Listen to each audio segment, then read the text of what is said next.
গল্প ঢাকার আকাশে ফ্লাইং সসার এবং প্রফেসর আশরাফির ব্লু রে গান লেখক ইমন জুবায়ের।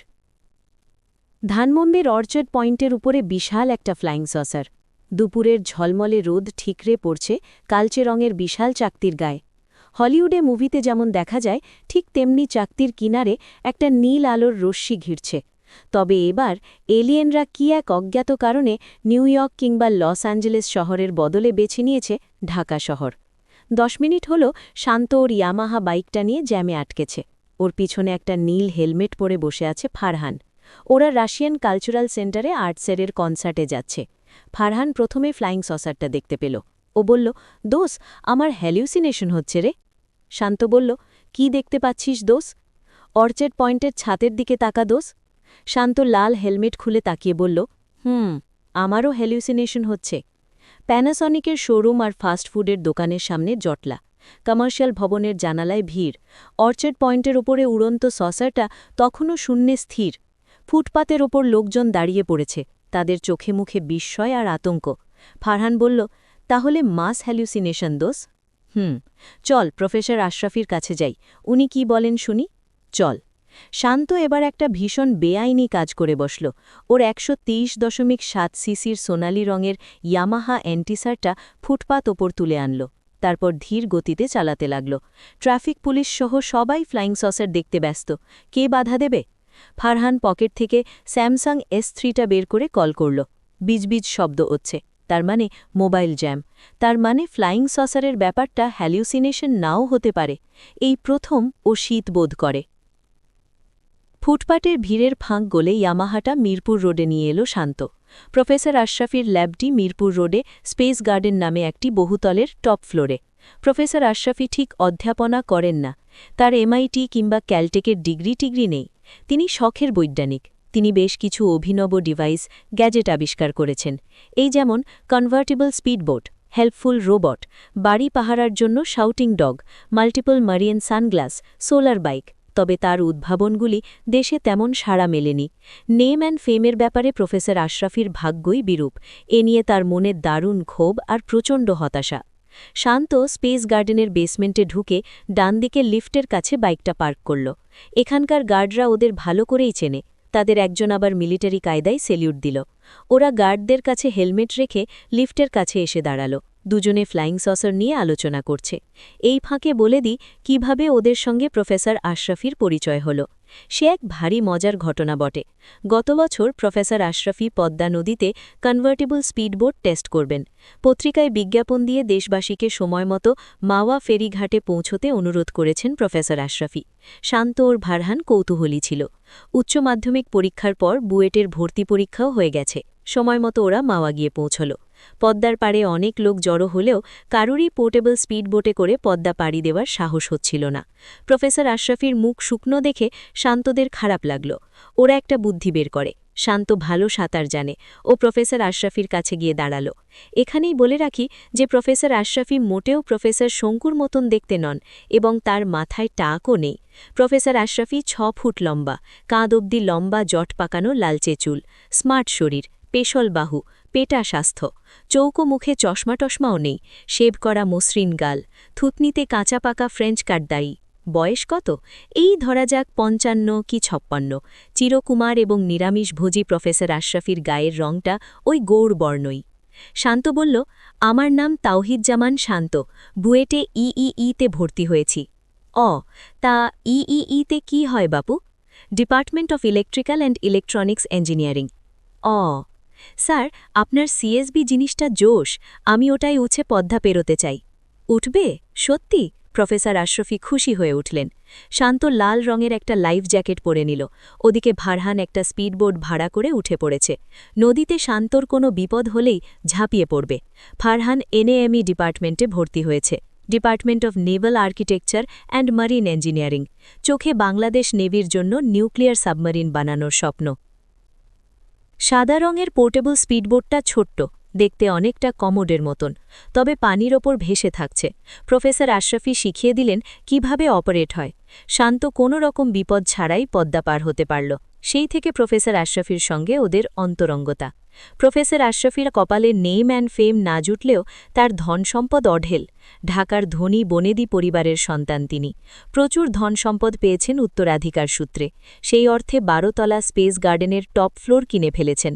ছাদের মালিকানাও প্রফেসর আশরাফির। প্রফেসর আশরাফি ল্যাবে নেই। ওরা কাঁচের স্লাইডিং ডোর ঠেলে ছাদে পা দিতেই বাংলাদেশ বিমানবাহিনীর 2টি ফাইটার এয়ারক্রাফট ভয়ঙ্কর আওয়াজ করে উড়ে গেল। ফারহান আবার আর্মস অ্যান্ড অ্যামিউনেশন সম্বন্ধে ভালো খোঁজ খবর রাখে। ঝলমলে আকাশে চেয়ে ফারহান বলল, F-7 BGI combat aircraft Bangladesh air force এই বছরই চীন থেকে এনেছে। শান্ত মাথা নাড়ে। বেশ বড় ছাদ। প্রফেসর আশরাফির বাগানের শখ, অর্ধেক জুড়ে বাগান। বাগানে একজন মালি আছে। মালির নাম নাসিরুল্লাহ। এই মুহূর্তে সে কলমির খেতে উবু হয়ে আছে, পরনে লুঙ্গি আর গেঞ্জি। নাসিরুল্লাহ রান্নাবান্নাও করে। আসলে সকল কাজের কাজই সে। প্রফেসর আশরাফির মান্দাত্তা আমলের শেভরলে স্টেশন ওয়াগনটাও সেই চালায়। আসলে নাসিরুল্লাহ প্রফেসর আশরাফির তৈরি রোবট। প্রফেসর আশরাফি ছাদের কিনারে দাঁড়িয়ে আছেন, চোখ একটা লাল রঙের এপেক্স 128 ম্যাক টেলিস্কোপে। পরনে কালো রঙের ধূসর কোট, চকচকে কালো জুতোজোড়া অত্যন্ত পালিশ করা। শান্তদের না দেখেই প্রফেসর আশরাফি বললেন, এসএপিটা পরিষ্কার দেখতে পাচ্ছি। এসএপি? ফারহান ও শান্ত একই সঙ্গে চেঁচিয়ে উঠল। প্রফেসর আশরাফি বললেন, হ্যাঁ, এসএপি, সাসপেক্টেড এলিয়েন স্পেসক্রাফট। ওহ, এই না হলে বৈজ্ঞানিক। সাধারণ মানুষের মতন করে একজন বৈজ্ঞানিক ভাববেন কেন? টেলিস্কোপে তোমাদেরও দেখেছি।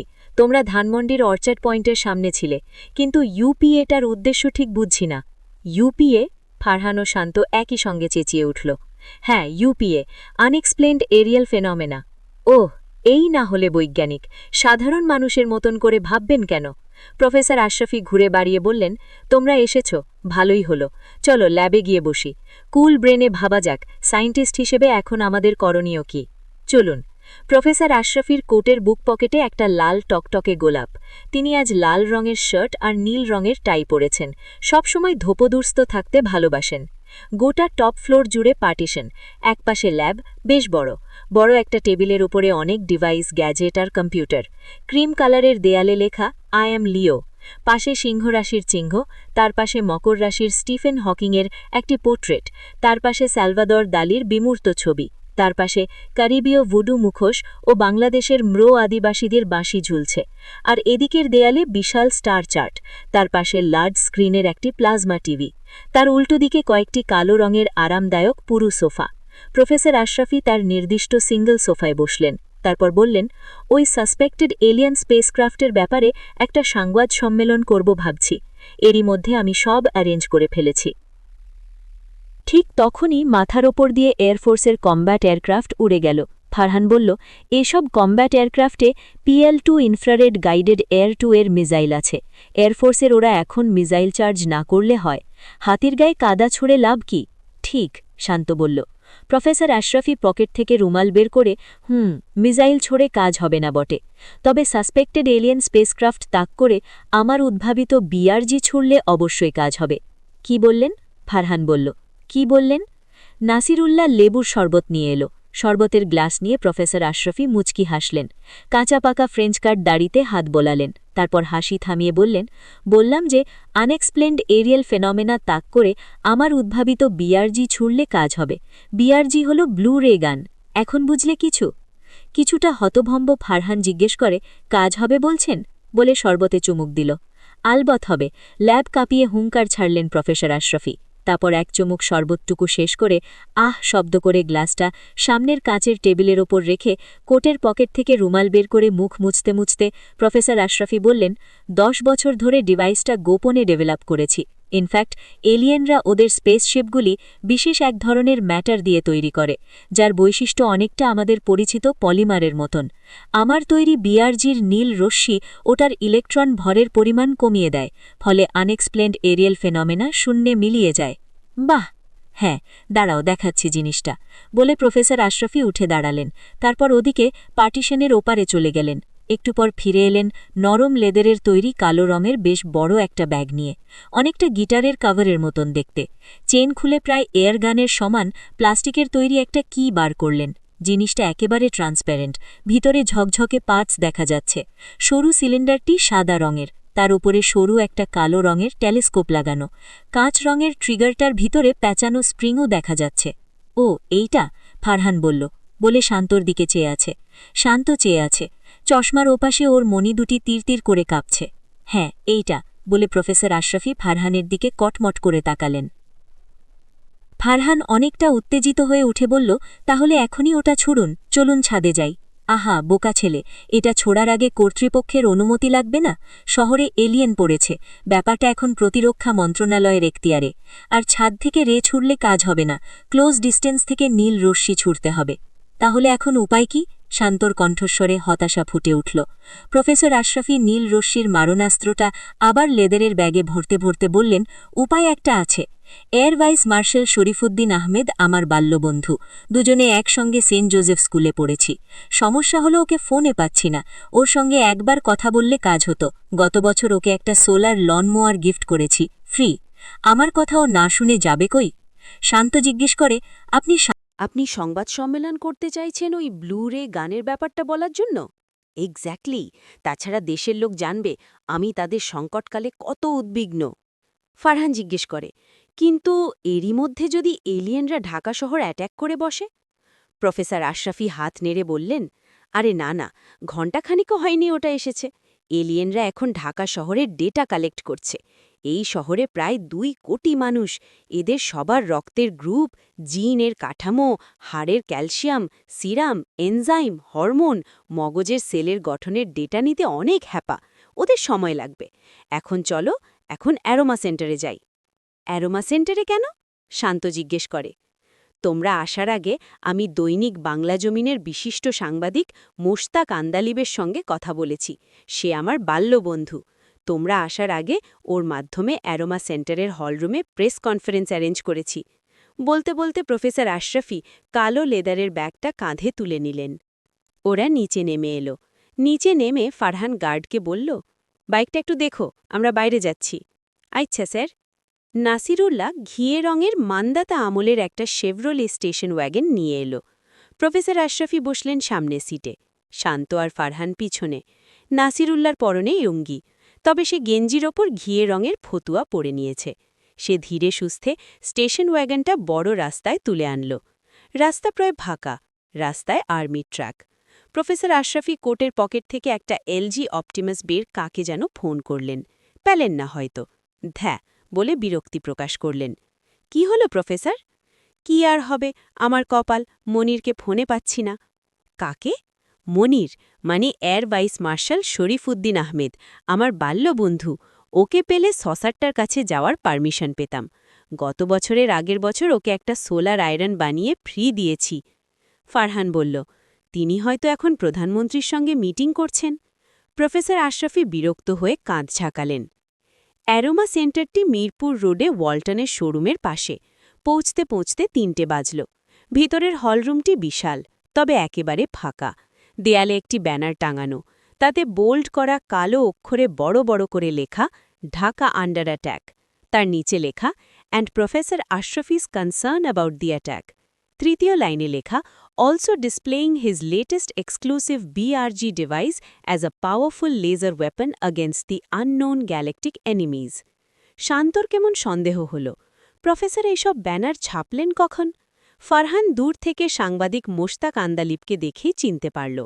পাকা চুল, ক্লিন শেভ করা মুখ, দেখলে বেশ ইয়াং মনে হয়। টক শোয়ে এই লোককে প্রচুর দেখা যায়। ইনি বাংলাদেশের তৃতীয় শক্তি উত্থানের বিপক্ষে মতামত রাখেন। সাংবাদিক মোশতাক আন্দালিবের পাশে জিন্স আর বেগুনি রঙের কমিজ পরা একটা মেয়ে দাঁড়িয়ে, ছোট ছোট ছাটা চুল, চোখে ছোট চারকোনা ফ্রেমে কালো চশমা। এদের একটু দূরে 22-23 বছরের লিকলিকে চেহারার কালো রঙের টি শার্ট পরা একটি ছেলে ক্যামেরা কাঁধে দাঁড়িয়ে, ক্যামেরাম্যান মনে হল। সাংবাদিক মোশতাক আন্দালিবকে দেখে প্রফেসর আশরাফি জিজ্ঞেস করলেন, কিরে লিটু, আর সব লোকজন কই? সাংবাদিক মোশতাক আন্দালিব মুখ কাঁচুমাচু করে বললেন, আর বলিস না দোস্ত, সব অর্চার্ড পয়েন্ট কাভার করতে গেছে। প্রফেসর আশরাফির মুখ গনগনে লাল হয়ে উঠল। সাংবাদিক মোশতাক আন্দালিব বললেন, এই যে চ্যানেল 49-এর একজন জার্নালিস্ট এসেছে, এই যে এর নাম তানিয়া তাবাসসুম। প্রফেসর আশরাফি একবার তানিয়া তাবাসসুমের দিকে তাকালেন, তারপর সাংবাদিক মোশতাক আন্দালিবের দিকে তাকিয়ে বললেন, তুই না চ্যানেল 49-এর একজন উপদেষ্টা? হ্যাঁ, আর ওই যে ক্যামেরা ক্রিউ, ওর নাম শাহিনুর। তানিয়া তাবাসসুম বেশ স্মার্ট, বলল, স্যার, আপনার ইনভেন্ট করা লেজার গানটা কি সত্যি কাজ করে? প্রফেসর আশরাফি চিবিয়ে চিবিয়ে বললেন, ওখানে গিয়ে দাঁড়াও, কাজ করে কিনা এক্ষুনি দেখাচ্ছি। না বাবা, বলে এক লাফে তানিয়া তাবাসসুম কিছুটা সরে গেল। মেঝের ওপর পেন্সিল হিলের খটাস শব্দ হল। রাস্তা থেকে অ্যাম্বুলেন্সের পে পু শব্দ ভেসে এলো। ফায়ার সার্ভিসের একটি গাড়ি ঘণ্টি বাজিয়ে চলে যায়। মাথার ওপরে ঘটাং করে শব্দ হল। প্রফেসর আশরাফি চিৎকার করে বললেন, আর্মিকে অ্যাটাকে নির্দেশ দেওয়া হয়েছে, আর্মি মিসাইল চার্জ করছে মনে হল। ওরা দৌড়ে অ্যারোমা সেন্টারের বাইরে বেরিয়ে এলো। রাস্তা প্রায় ফাঁকা। গুড়গুড় গুড়গুড় শব্দে একটা মাটিরঙা ব্যাটল ট্যাঙ্ক যাচ্ছে। আশেপাশের বিল্ডিংয়ের ছাদে জানালায় উৎসুক জনতার ভিড়। প্রফেসর আশরাফি কোটের পকেট থেকে এলজি অপটিমাসটা বের করে কানে ঠেকিয়ে চিৎকার করছেন, হ্যালো হ্যালো মনির, হ্যাঁ, আমি শ্যামল দোস্ত। ফ্লাইং সসারে মিসাইল চার্জ করে কাজ হবে না, ওইটা বিশেষ ধরনের পলিমারে তৈরি। হ্যাঁ, but I have a plan দোস্ত, I need permission to go there. Okay, ধন্যবাদ দোস্ত। পকেটে এলজিটা রাখতে রাখতে প্রফেসর আশরাফি হাসতে হাসতে বললেন, মনির মানে air vice marshal Sharifuddin Ahmed prime মিনিস্টারের সঙ্গে কথা বলে এক্ষুনি জানাবে বলল। মিনিট পাঁচেকের মধ্যেই ঘ্যাঁস করে ফুটপাথের কাছে আর্মির একটি জিপ এসে থামল। জিপ থেকে একজন স্মার্ট আর্মি অফিসার নামলেন। সাবলীল ভঙ্গিতে ওদের কাছে এসে বললেন, I am major Iftekhar Haider. Who is professor Ashrafi? আমি ইয়াং ম্যান, বলে এক গাল হেসে প্রফেসর আশরাফি এগিয়ে গেলেন। মেজর ইফতেখার হায়দার বুড়ো আঙ্গুল তুলে জিপ দেখিয়ে জিপে ওঠার ইঙ্গিত করলেন। শান্ত ফারহান আর সাংবাদিক মোশতাক আন্দালিবকে দেখিয়ে প্রফেসর আশরাফি বললেন, ওরা আমার টিমের, ওরাও যাচ্ছে কিন্তু। ওকে, মেজর ইফতেখার হায়দার কাঁধ ঝাঁকিয়ে শ্রাগ করলেন। প্রফেসর আশরাফির পিছন পিছন সাংবাদিক মোশতাক আন্দালিব, শান্ত আর ফারহান জিপে উঠল। তানিয়া তাবাসসুম বলল, মেজর, আমিও কিন্তু ওনার টিমের। ওকে, বলে মেজর ইফতেখার হায়দার জিপ দেখিয়ে বুড়ো আঙুল তুলে জিপে ওঠার ইঙ্গিত করলেন। ক্যামেরাম্যানকে ডেকে তানিয়া তাবাসসুম বলল, শাহিনুর, তুমি আগে ওঠো তো। শাহিনুর ক্যামেরা নিয়ে চোখের পলকে জিপে উঠে পড়ল। তার পিছনে তানিয়া তাবাসসুম। শান্ত আর প্রফেসর আশরাফি সামনের সিটে বসেছিলেন। প্রফেসর আশরাফি ঘাড় ফিরিয়ে তানিয়া তাবাসসুমকে জিজ্ঞেস করলেন, এই মেয়ে, ক্যামেরায় কি লাইভ টেলিকাস্ট করা যাবে?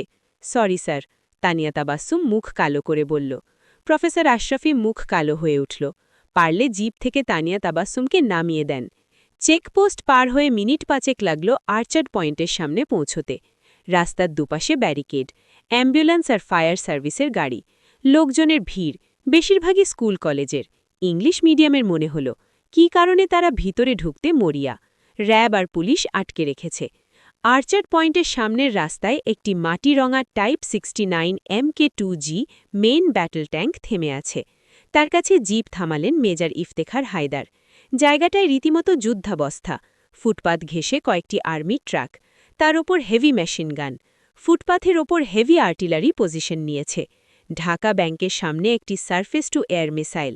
আশেপাশের অফিস বিল্ডিংয়ের ছাদে কৌতূহলী জনতা, সাংবাদিক, বারবার ক্যামেরার ফ্ল্যাশ ঝলসে উঠছিল। প্রফেসর আশরাফি দ্রুত জিপ থেকে নেমে বললেন, ট্যাঙ্কটা ওই ট্যাঙ্কের উপরে উঠলে আমার সুবিধে হয়। ওকে, বলে ট্যাঙ্কের কাছে গিয়ে কি যেন বললেন মেজর ইফতেখার হায়দার। প্রফেসর আশরাফির ফিট শরীর, অত্যন্ত দক্ষতার সঙ্গে তিনি ট্যাঙ্কের ওপর উঠে গেলেন। দুপা ফাঁক করে দাঁড়ালেন। কাঁধ থেকে লেদারের ব্যাগটা নামিয়ে ধীরে সুস্থে বিআরজিটা বার করলেন। তারপর সময় নিয়ে ওটা তাক করলেন শূন্যে ঝুলে থাকা ফ্লাইং সসারের দিকে। প্রফেসর সময় নিচ্ছেন, মিস করলে চলবে না। কোটি কোটি টিভি দর্শক নিঃশ্বাস বন্ধ শ্বাসরুদ্ধকর দৃশ্যটা দেখছে। আশেপাশের ক্যামেরার ফ্ল্যাশ বারবার ঝলসে উঠল। শাহিনুর ট্যাঙ্কের খুব কাছে এসে ক্যামেরা ধরে রেখেছে। প্রফেসর আশরাফি বিআরজিটা নামিয়ে কী সব টিপে প্যারামিটার ঠিক করে নিলেন। তারপর আবার লেজার গানটা কাঁধে তুলে তাক করলেন। ঠিক 7 সেকেন্ড পর ট্রিগার টিপলেন প্রফেসর। নল থেকে ঘন নীল রশ্মি ছুটে সসারটার গায়ে লাগতেই সসারটা শূন্যে মিলিয়ে গেল। জনতার তীব্র চিৎকার আর উল্লাস শোনা গেল। আর্মিরাও হাততালি দিল। তানিয়া তাবাসসুম আনন্দে লাফাচ্ছে। সাংবাদিকরা ছুটে আসতে লাগল। প্রফেসর আশরাফি তখনও ট্যাঙ্কের উপর দাঁড়িয়ে। সাংবাদিকরা ছবি তুলছে। সাংবাদিকদের মধ্যে এটিএন নিউজের মুন্নি সাহাকে দেখে এক লাফে ট্যাঙ্ক থেকে নামলেন প্রফেসর আশরাফি, যেন ওনার সঙ্গে কথা বলারই আগ্রহ বেশি। মুন্নি সাহা বলল, আমাদের প্রিয় বাংলাদেশে আপনার মতন একজন প্রতিভাবান। উত্তরে প্রফেসর আশরাফি হে হে করে হাসলেন। এই ডামাডোলের মধ্যে মেজর ইফতেখার হায়দার প্রফেসর আশরাফিকে মোবাইল এগিয়ে দিলেন। তিনি মোবাইল কানে ঠেকিয়ে বললেন, জি জি, অবশ্যই, অবশ্যই। তারপর শান্ত আর ফারহান চোখ টিপে ফিসফিস করে প্রফেসর আশরাফি বললেন, প্রাইম মিনিস্টার। সাংবাদিকদের সঙ্গে কথাটথা বলে স্পেস গার্ডেনে ফিরতে ফিরতে সন্ধ্যা গড়ল। সাংবাদিক মোশতাক আন্দালিব, তানিয়া তাবাসসুম আর শাহিনুর আসতে চেয়েছিল। প্রফেসর আশরাফি তার ল্যাবে কাউকে অ্যালাউ করেন না।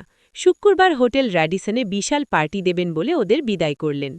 প্রফেসর আশরাফি তার নির্দিষ্ট সোফায় বসলেন। শান্ত বলল, এবার বলেন, আসল ঘটনা কি?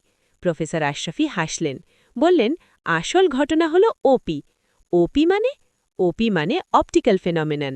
One common example is the rainbow, when light from the sun is reflected and refracted by water droplets. A mirage is an example of an optical phenomenon. ওই ফ্লাইং সসার উলো আমার তৈরি করা অপটিক্যাল ফেনোমেনন। শান্ত আর ফারহানের মুখ হাঁ হয়ে গেল।